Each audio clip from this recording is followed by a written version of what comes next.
Hi, good morning, everyone. As human beings, we are thinking all the time. From the time we wake up till the time we sleep, sometimes even while we sleep. Before we sleep, when we wake up in the morning, we are thinking all the time.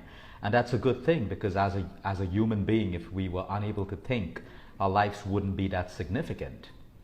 So if we're thinking all the time, then what we need to think about is the quality of those thoughts. Now, if I ask each and every one of you watching this to focus on your breathing, until the moment I asked you to focus on your breathing, all of us are unaware that we are breathing. It's an unconscious action that we do. Like that, we think. And we may be aware that we are thinking all the time, but we aren't. Just like breathing, it's an unconscious action. Thinking is also an unconscious action. And there are conscious thoughts and then there are unconscious thoughts which are constantly happening every second of the day. We could either be speaking to someone, we could be reading something, we could be watching something, we could be tracking something on social media, but all of that content is going into our subconscious and is resulting in some thought. Now, the problem arises when we understand that every feeling that you have, every emotion you have, happens because of a thought that you are thinking. Let's prove this for a moment. If I ask each and every one of you to be angry right now, try to be angry. Try to be sad. Try to be happy. Try to be jealous. You can't unless you have an angry, a sad, or a jealous thought. Every thought creates your emotion and your feeling, and most of us know this. So it becomes extremely important to monitor the countless thoughts that are going through our mind while we think every second of the day. But is that possible? Absolutely not. Like breathing, we forget that we're breathing because it takes over unconsciously and it keeps us alive. But when we actually focus on breathing, we realize without breathing, without oxygen, the vital life force, there is no life. Yet it happens unconsciously every second of the day, keeping us healthy, keeping us alive. Likewise, your thinking. We need to understand that unhappiness can never happen without an unhappy thought. Anger can never happen without an angry thought. Feelings of jealousy, feelings of lust, feelings of laziness, sloth, all the 7 deadly sins can never happen unless we have that kind of thought. Which brings me to the next point of this discussion. It's very easy for us to read books and people tell us all the time, think positive, think positive, think positive. We know that's a good thing. It's a good thing to have positive thoughts. But it is not practical in any sense to go on thinking positively. And when we come across someone who's going through depression or is feeling sad or is worried about something, telling them to think positive is just scratching the surface. It's not a solution that's going to really help the problem. You can keep on thinking positively, but what happens when you have a negative thought? What happens then? Because let me tell you right now, even the happiest people have negative thoughts all the time. If you climb into the mind of a happy person, you won't just find happy thoughts and happy experiences and happy memories. You will find that like any other human being, they also have negative thoughts. They also have stress. They also have bad moments in their life. Everyone does. But we've observed that these people choose to spend more time in happy thoughts, positive experiences, living life, losing themselves in every moment by living life, by diverting their mind into something that they like doing or something that they should do, so that there is no place for the negative thought to continue growing and growing and growing in their mind. So you just can't think positive thoughts all the time. What about the negative thoughts? How do we handle that? How do we handle negativity in our lives? It's very simple. Number one, we accept that negativity is real. We accept that everyone has positive and more negative thoughts. I'm going to take a couple of minutes to share the story with you. About four and a half years ago, I was in London, walking down Piccadilly. I reached Oxford Circus and there was this African-American man speaking on the mic to the public. People were stopping by, some of them were listening, some of them were just walking on, but there were a couple of words that caught my attention. I listened to what he had to say, and then post his talk, I invited him for a coffee. So we sat down in this coffee shop and we just got talking because there was something I liked in what he was saying about his whole vision of life and his vision of sin and his vision of suffering and his vision of positive and negative. So we got talking, and he got to know that my wife was expecting in the next 7 to 8 months. And this is what he told me. He said, Luke, when your child is born, from the moment your child is born, in the first 2 years of his or her life, observe very, very carefully what your child demonstrates. Your child will demonstrate anger, your child will demonstrate jealousy, your child will demonstrate lust, love, innocence, creativity, greed, laziness, all of that. And I said, how's that possible? Because as we grow as human beings, we learn these things along the way. He said, no, they just become more pronounced. But every human being is born with all the 7 deadly sins and every negative emotion.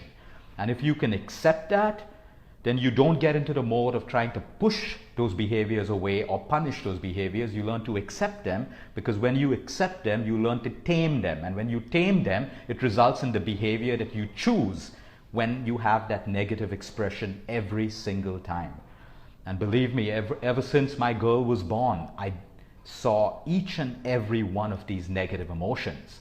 Now, I was not offended as a parent. I didn't feel bad as a father that, oh, my child shows anger, shows jealousy, shows all of these feelings, because we're all born with it. And as human beings today, in our pursuit to be good all the time, to try to be good. So when we have a feeling of jealousy, we criticize ourselves. In our mind, we tell our minds that we're bad people. How could we have that thought? How could we have thoughts of anger? How can we have thoughts of lust or feelings of lust or greed or sloth? It's because each and every one of us are born with those qualities, are born with those emotions. And the sooner we accept them, then we change our attitude and perspective towards that emotion. What's wrong with greed? Unless we let it go out of control. What's wrong with jealousy? Unless we let it go out of control. What's wrong with lust? Unless we let it go out of control. What's wrong with anger, sloth, any of these things? We all have them. But if we keep thinking we're these good people and we should be these good people and pushing it and pushing it and pushing it away, it depresses us because it will come up again, okay? Or it makes us lead these fake lives and put on these fake masks trying to be something that we're not to the public. And all of that acting and overacting drains us every single day of energy which could be utilized to keep us healthy and keep us happy. Coming back, that was the story I wanted to share with you. So coming back to positive thoughts, it is okay to have a negative thought, but when you know that a negative thought results in the negative feeling or a negative emotion, why would you want to keep giving that negative thought more power, more attention? So when you have a negative thought, you have the power at that time to stop dwelling in it, stop giving it energy, stop giving it attention to grow and grow and grow. And at that point, if you take a positive thought and you dwell in it, you only feel happier. You feel more excited. It makes you feel warm. You think of a happy memory. You want more of it. So you give that happy memory more attention and more energy. It grows and you start feeling happier and you want to create more of those memories.